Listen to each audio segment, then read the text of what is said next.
28 अगस्त 2021 शनिवार की एक खूबसूरत सी सुबह करीब 8:50 के करीब हमारे सन इन लॉ बलबीर ने हमें कैलगरी डाउनटाउन अपनी कार से ड्रॉप किया ताकि हम बैंफ जाने वाली बस को बोर्ड कर सकें। सभी ज़रूरी बुकिंग्स उसने ऑनलाइन कर दी थी और हम बिल्कुल तैयार थे hottest tourist destination in Alberta Banff की यात्रा के लिए, जो कैलगरी डाउनटाउन से 126 किलोमीटर दूर है और वहाँ पहुँचने के लिए 2 घंटे से भी कम ड्राइव की ज़रूरत पड़ती है। ठीक 9 बजे हमारा सफ़र शुरू हुआ और जल्दी हम डाउनटाउन से निकलकर कैलगरी के खूबसूरत शहर का नज़ारा देख रहे थे। करीब 25 या 30 मिनट की ड्राइव के बाद हम कैलगरी शहर को छोड़ चुके थे और हमारी बस बैंफ जाने वाले हाईवे में मर्ज करने को बिल्कुल तैयार थी। अब हम हाईवे पर थे, 6 लेन हाईवे। आसपास की खूबसूरती आप भी देख रहे हैं, दूर तक फैली हुई हरियाली और लैंडस्केप्स अमेजिंग थे। हम इसी में डूबे हुए थे कि अचानक करीब 30 मिनट की ड्राइव के बाद हमने अपने आप को कनाडा के मशहूर रॉकी माउंटेन्स के बीच पाया और यह नज़ारा हमारे लिए न केवल अद्भुत था बल्कि अकल्पनीय भी था। कुछ खूबसूरत सी झीलें भी रास्ते में थी जो इसे और भी मनमोहक बना रही थी। रास्ते में एक छोटा सा शहर कैनमोर भी देखने को मिला और इस दिलकश नज़ारों में डूबे डूबे कब हम बैंफ पहुंच गए हमें पता भी न चला।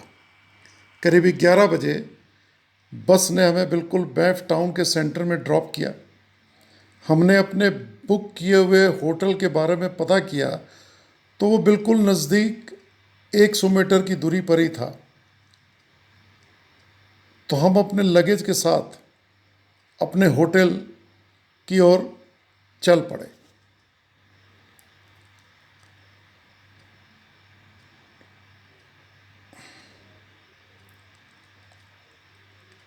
जब हम होटल के रिसेप्शन पर पहुंचे तो हमें पता चला कि चेक इन टाइम तो करीब 3 बजे था। तो हमने अपना लगेज उनके रिसेप्शन पर छोड़ा और फ्रेश होकर तुरंत ही बैंफ को एक्सप्लोर करने के लिए बाहर निकल पड़े। होटल वालों ने हमें लोकल बसेस में ट्रैवल करने के लिए पासेस भी दे दिए थे। हमारे होटल के नज़दीक ही कॉर्नर में एक कैफ़े था जो आपको नज़र आ रहा है। वहाँ हमने कॉफ़ी और कुछ ड्रिंक्स लिए। इसके बाद हमें सामने नज़र आते बस स्टैंड से गोंडोला साइट पर जाने के लिए लोकल बस पकड़नी थी क्योंकि हमने आज के लिए उसे बुक किया हुआ था। बैंफ एक बहुत ही छोटा सा प्यारा सा टाउन है जो बैंफ नेशनल पार्क का हिस्सा है। ये सी लेवल से करीब 5000 फीट अबव बसा हुआ है। यहाँ की पॉपुलेशन सिर्फ 10,000 के करीब है और आमतौर पर स्पेशली इन समर्स इसकी पूरी पॉपुलेशन से कई गुना ज़्यादा टूरिस्ट अक्सर यहाँ आए हुए होते हैं। जैसा कि आप देख रहे होंगे, ये शहर पर्वतों से घिरा है। इन पर्वतों के नाम है रंडल, कैस्केड और नॉर्कवे। इनकी ऊंचाई करीब 7,000 फीट से लेकर 10,000 फीट तक है। बैंफ की मेन मार्केट का यह हिस्सा है जो आप सामने देख रहे हैं। यहाँ कई कैफ़े और रेस्टोरेंट्स हैं, कई शोरूम्स भी हैं ब्रांडेड गुड्स के। सामने ही सिटी काउंसिल का ऑफिस भी है और एक चर्च भी आपको दिखाई पड़ रही है।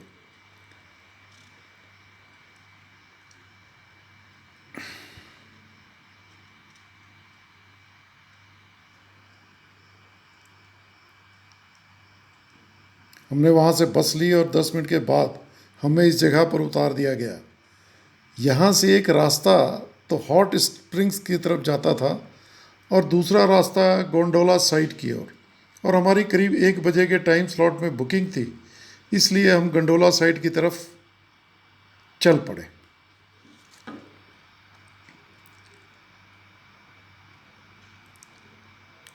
मौसम बहुत ही औसम था और वीकेंड भी था। इसलिए टूरिस्ट्स की भरमार थी। इसका अंदाज़ा आपको यहाँ पार्क्ड गाड़ियों को देखकर ही लग रहा होगा। आसपास के रॉकी माउंटेन्स का दृश्य अद्भुत था और ऐसा प्रतीत हो रहा था जैसे हम किसी और ही दुनिया में आ गए हों।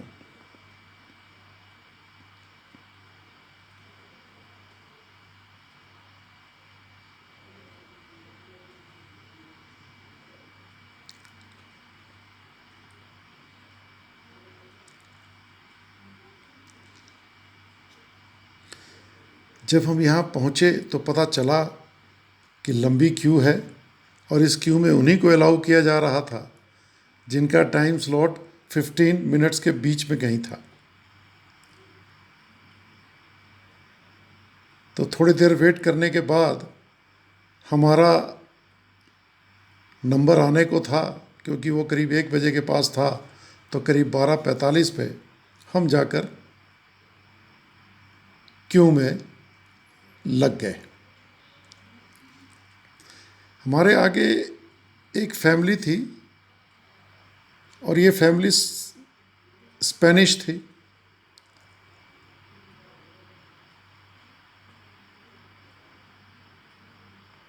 हम उनके साथ कुछ इंटरेस्टिंग बातें करते रहे, खासकर मनी हाइस्ट सीरीज़ के बारे में। और वहीं हमने देखा वेटिंग एरिया में स्टारबक्स भी था, कुछ छोटी मोटी शॉप्स भी थी, स्पेशली शो पीसेस और कुछ स्पेसिफिक टी शर्ट्स और जैकेट्स की। इस जगह में वक्त के साथ साथ बहुत ही तरक्की हुई थी और आज ये कनाडा का टॉप अट्रैक्शन बना हुआ है। गंडोला पर जैसा कि आप देख रहे हैं कि हम बहुत ही करीब थे गंडोला पर सवारी करने के लिए। हमारे आगे वाले जो स्पेनिश फैमिली थी उनका टर्न अब आ चुका था।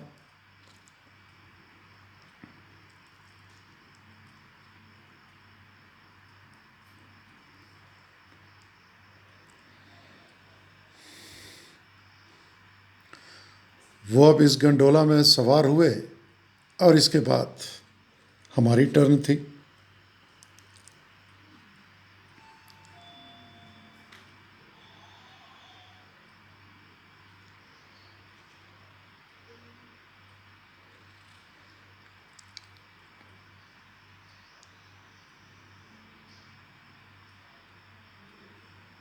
थोड़ी देर में हम गंडोला में थे और हमारी यात्रा शुरू हो गई थी, जो हमें सल्फर माउंटेन के टॉप पर ले जाने वाली थी, जिसकी ऊंचाई करीब 8,000 फीट थी।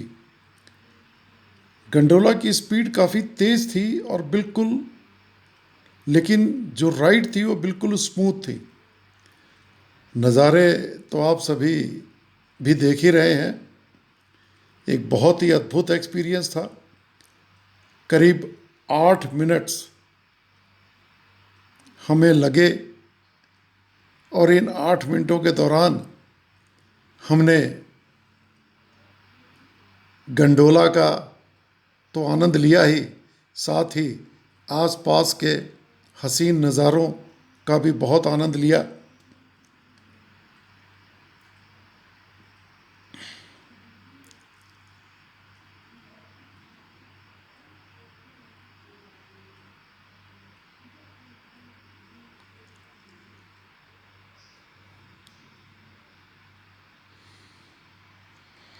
आठ मिनट बाद हम ऊपर पहुंच चुके थे।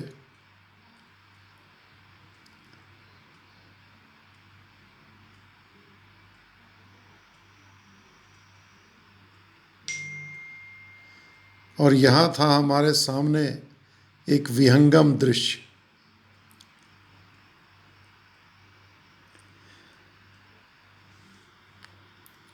दूर दूर तक फैली हुई रॉकी माउंटेन्स की श्रृंखलाएं, और ये करीब 6 किस्म की अलग अलग श्रृंखलाएं हैं जो यहाँ टॉप से नज़र आती हैं।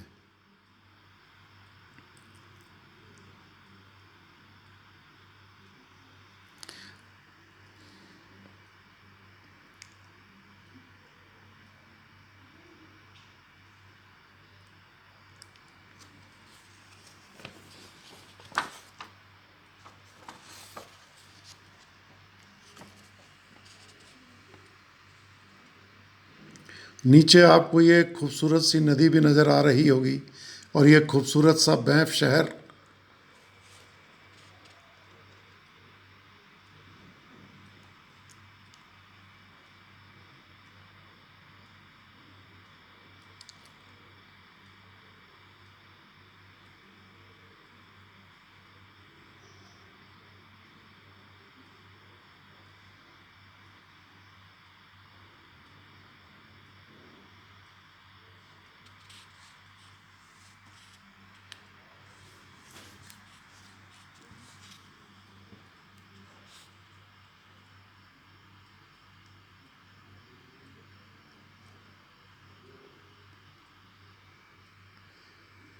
ये जो सामने पहाड़ी आप देख रहे हैं ये सैनसन पीक के नाम से जानी जाती है।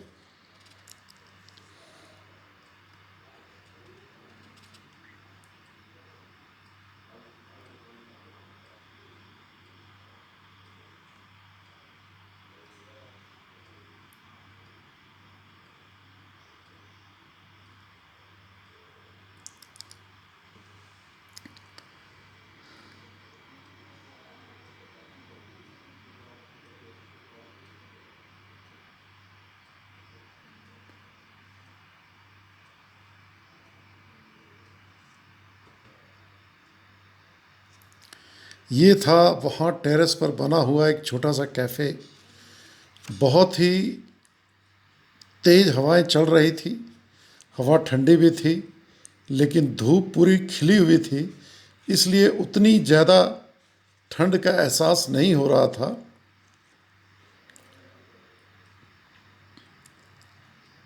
और हम पूरी तरह यहाँ के नज़ारों में डूबे हुए थे।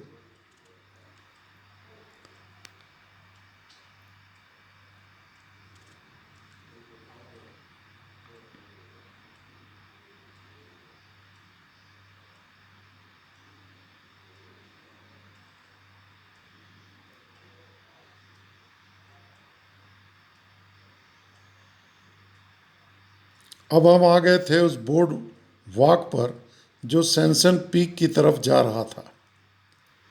धीरे धीरे इस चोटी पर पहुंचना एक अमेजिंग एक्सपीरियंस था।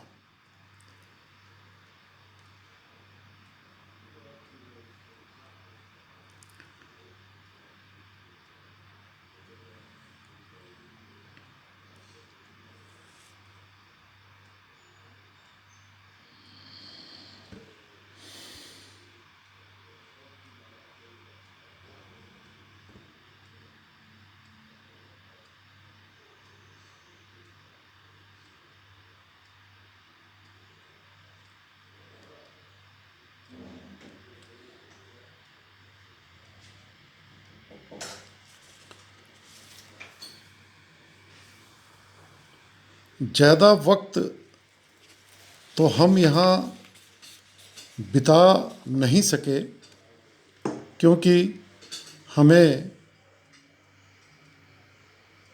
जल्दी ही वापस पहुंचना था, क्योंकि हमारे हमारी आगे भी बुकिंग्स थी।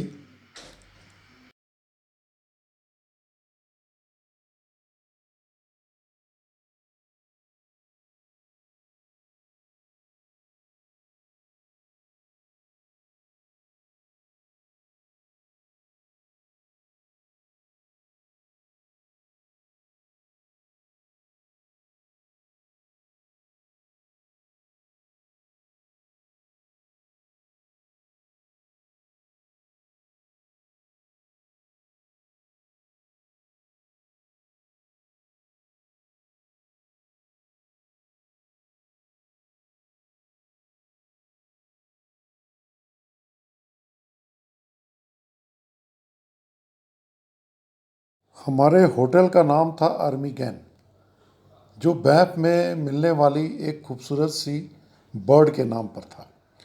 हम लोग होटल पहुँचे और वहाँ से जल्दी ही फ्रेश होकर बाहर निकले करीब 5:30 बजे, और करीब 5:45 बजे हमें वहाँ पर बस मिली, लोकल बस, मिनेवांका जाने के लिए।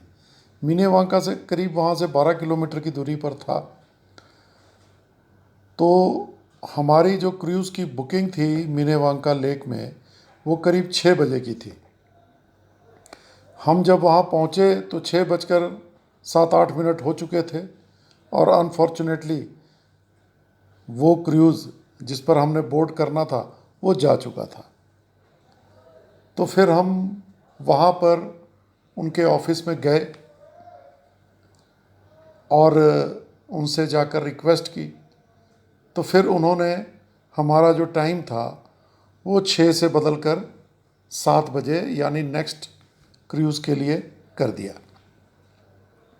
अब हमारे पास वक्त था तो हम वहाँ आसपास इस लेक के नज़ारे देखने लग गए।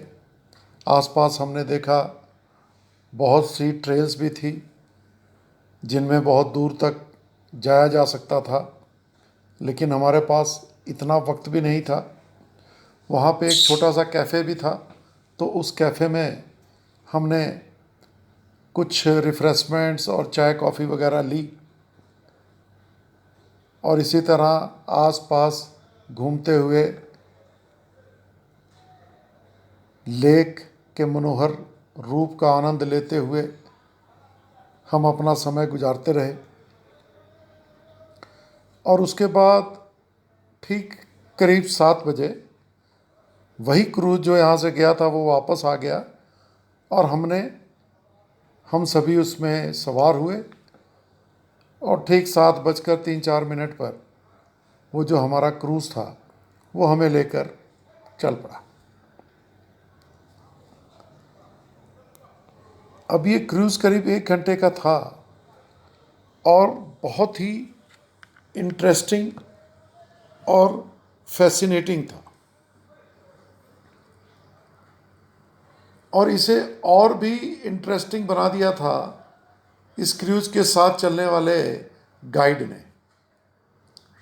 वो बड़े ही मजाकिया अंदाज में, बड़े ही ह्यूमरस स्टाइल में हमें इस लेक के बारे में और यहाँ की जाने वाली एक्टिविटीज़ के बारे में बताता रहा और हम सभी बहुत खुश होते रहे।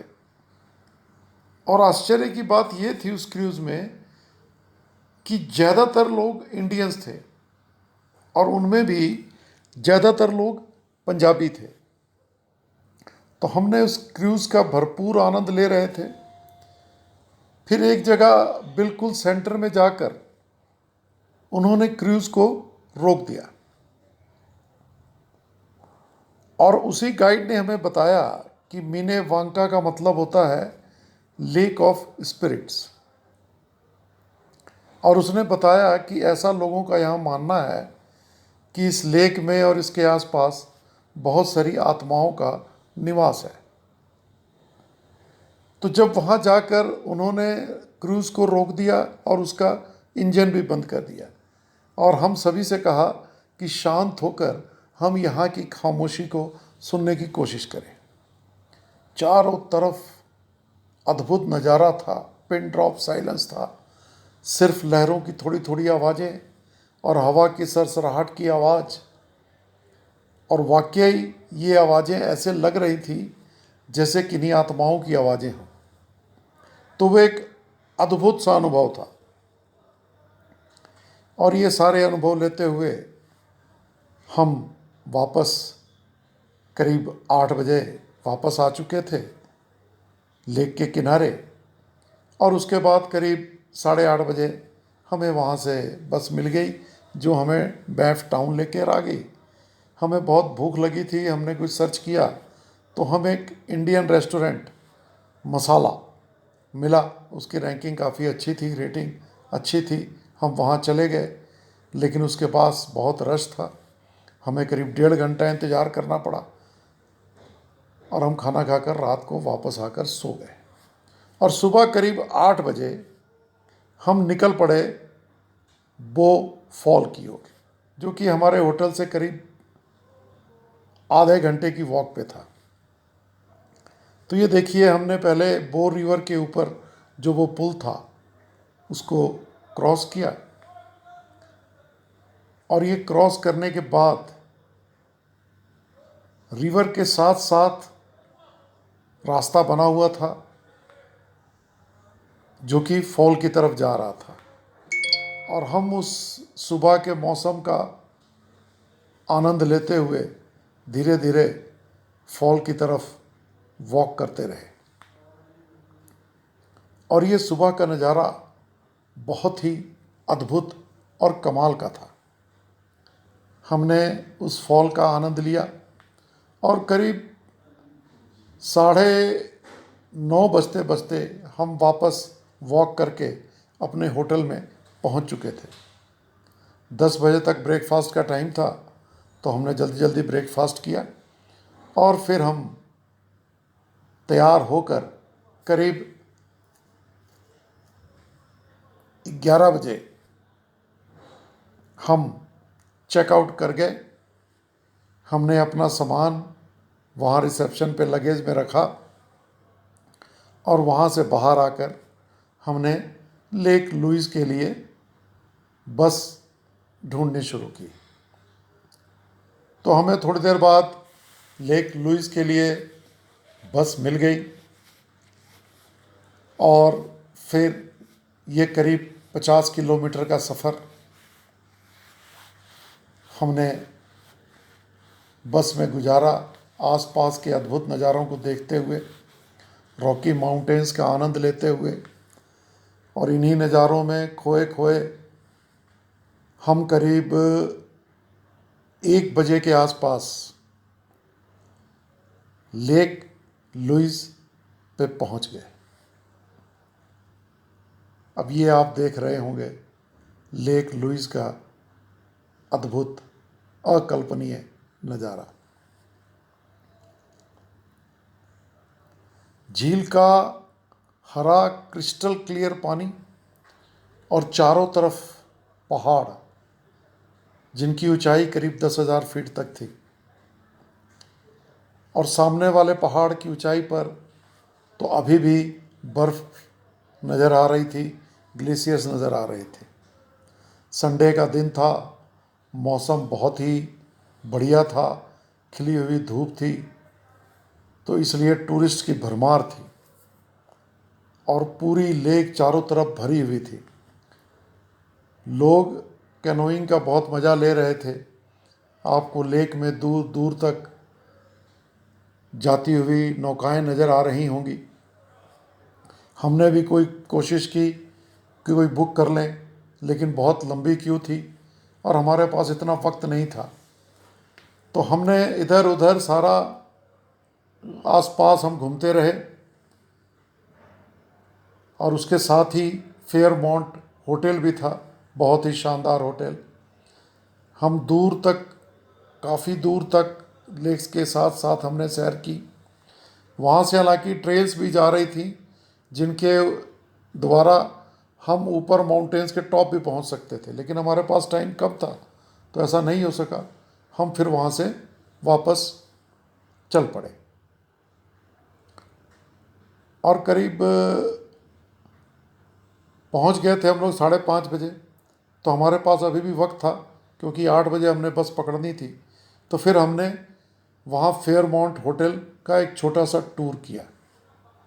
अब ये देखिए कितना खूबसूरत होटल है, और क्या आप ये यकीन करेंगे कि ये होटल आज से करीब 125 साल पहले बनाया गया था।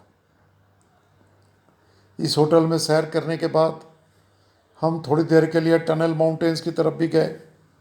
वहाँ भी हमने वहाँ के नज़ारे और वहाँ का लुत्फ़ लिया, और उसके बाद करीब 7:30 बजे हमने अपना सामान लिया और हम बस स्टैंड पे पहुँच गए। 8 बजे हमें बस मिली और 10 बजते बजते हम अपनी यात्रा का अंत करके कैलगरी डाउनटाउन पहुँच चुके थे। तो ये थी हमारी बैंफ की 2 दिनों की एक छोटी सी मगर बहुत बहुत ही खूबसूरत और हसीन यात्रा। लेकिन अगर आप मुझसे वास्तव में पूछें तो इसके दौरान हम शायद बैंफ का 10 या 15% ही एक्सप्लोर कर पाए, क्योंकि बैंफ अपने आप में तो एक छोटा सा शहर है, लेकिन ये बैंफ नेशनल पार्क का हिस्सा है। और बैंफ नेशनल पार्क में और बहुत सारी चीज़ें हैं करने के लिए, और बहुत सारी साइट्स हैं इंजॉय करने के लिए। जैसे कि अगर हम कुछ का नाम लें तो वो है बैंफ के hot springs, lake Mirror, lake Moraine, lake Agnes, lake Johnson, और फिर बहुत सारी हाइकिंग ट्रेल्स हैं लेक लुइस के पास से।